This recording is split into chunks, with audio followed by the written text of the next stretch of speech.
Halløj i indbakken, det er Jeanette her. Jeg vil vise jer en lille screencast, hvor jeg viser jer, hvordan jeg bruger Agentic Browser som for eksempel Comet til at hjælpe mig med at bygge LinkedIn-strategier. Vi skifter lige her. Det, som man jo skal vide, det er, at LinkedIns nye algoritme betyder, at vores profiler og opslag er blevet endnu vigtigere.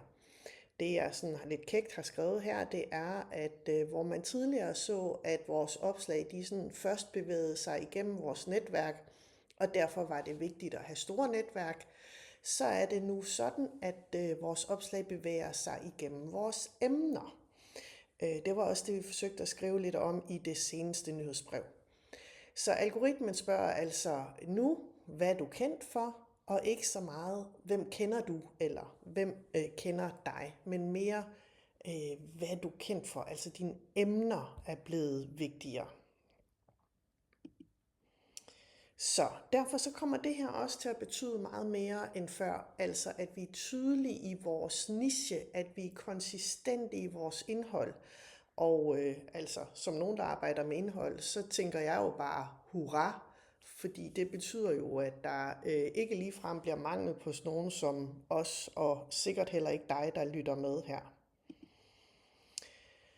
Algoritmen, eller i virkeligheden den Large Language Model, eller i virkeligheden den AI, der ligger nede under LinkedIn i dag, måler blandt andet på, om vores post hænger sammen over tid, altså om vi har konsistens i vores brand.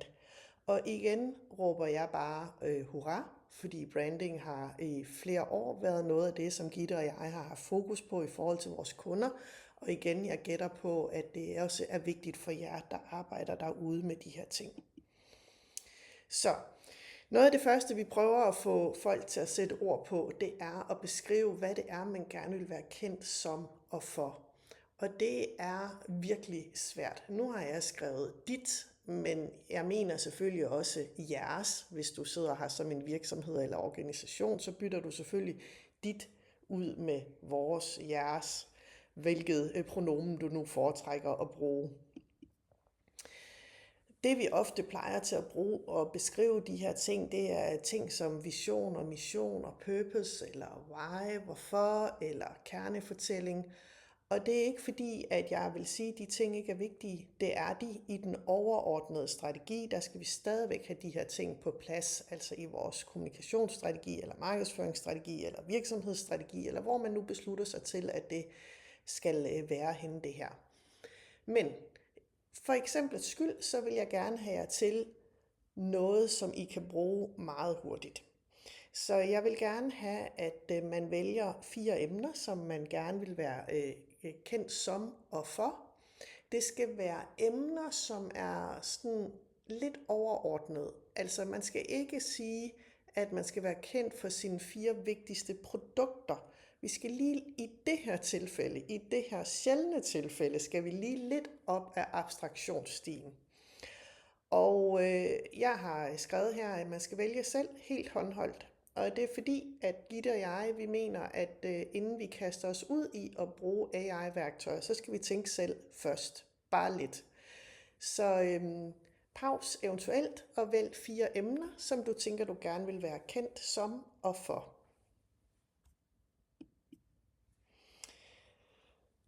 Når vi har prøvet selv, så må vi få hjælp af AI, men vi skal altså prøve selv først. Og mit forslag her er, at I bruger det, der hedder en Agentic Browser, eller en browser med indbygget agentfunktion.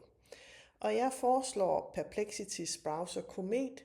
Grunden til, at jeg foreslår det til jer her, det er fordi, den virker både til Windows og Mac.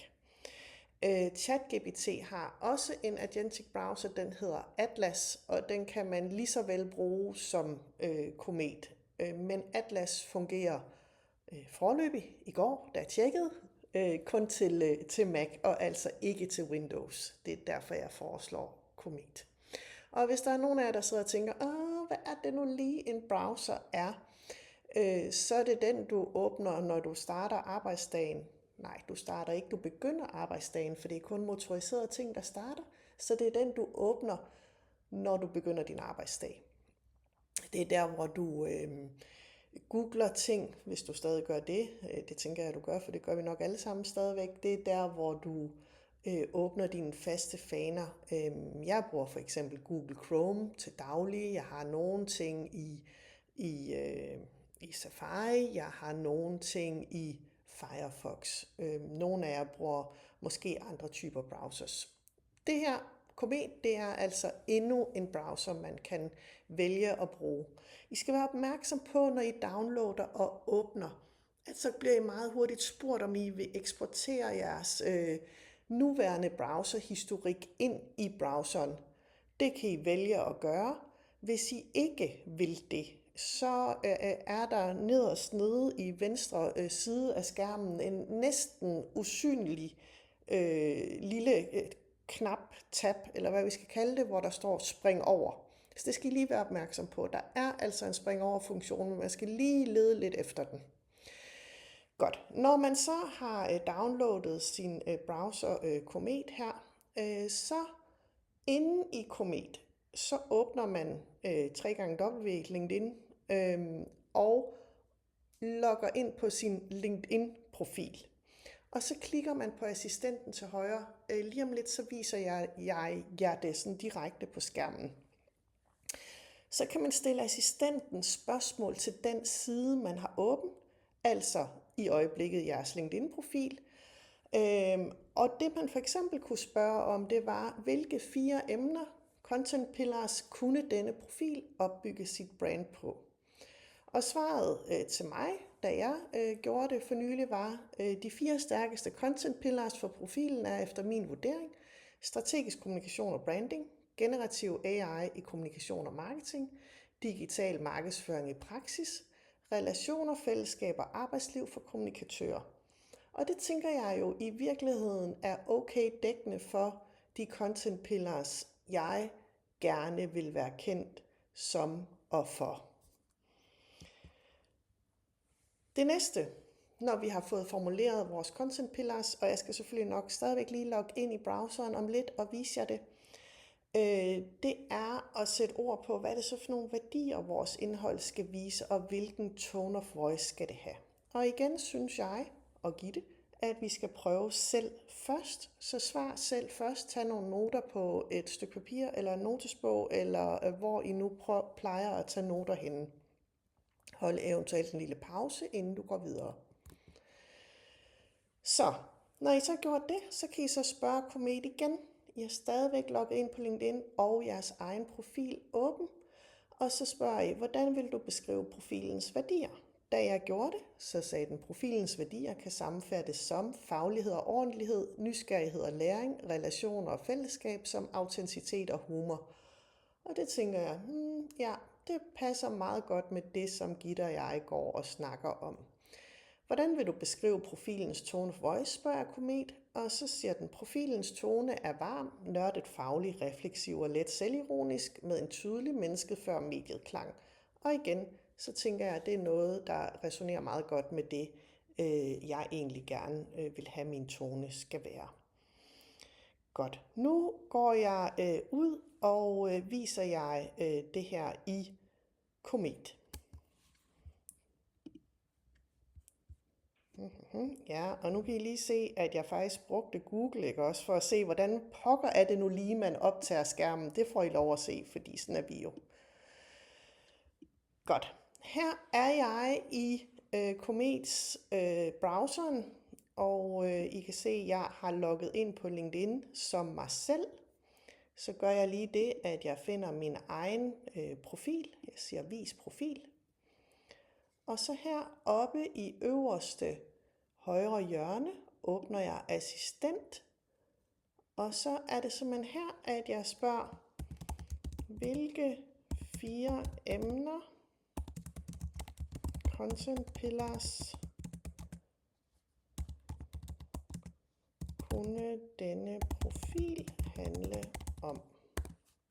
Og nu håber jeg så selvfølgelig, at den siger cirka det samme som i det, jeg havde sat ind på slidet, men man ved jo aldrig.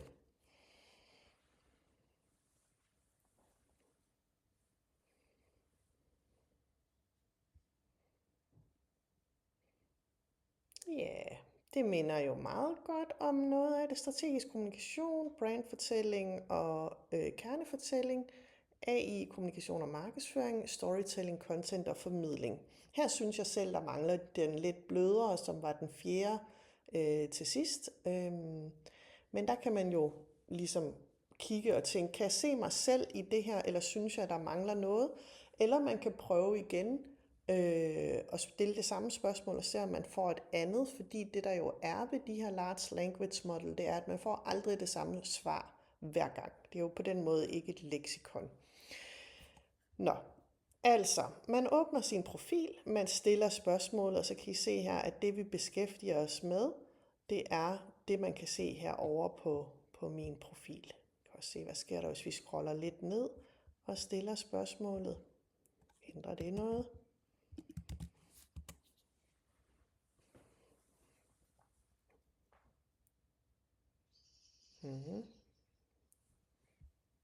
Yes. Godt. Så det var det, jeg vil vise jer her her på Komet.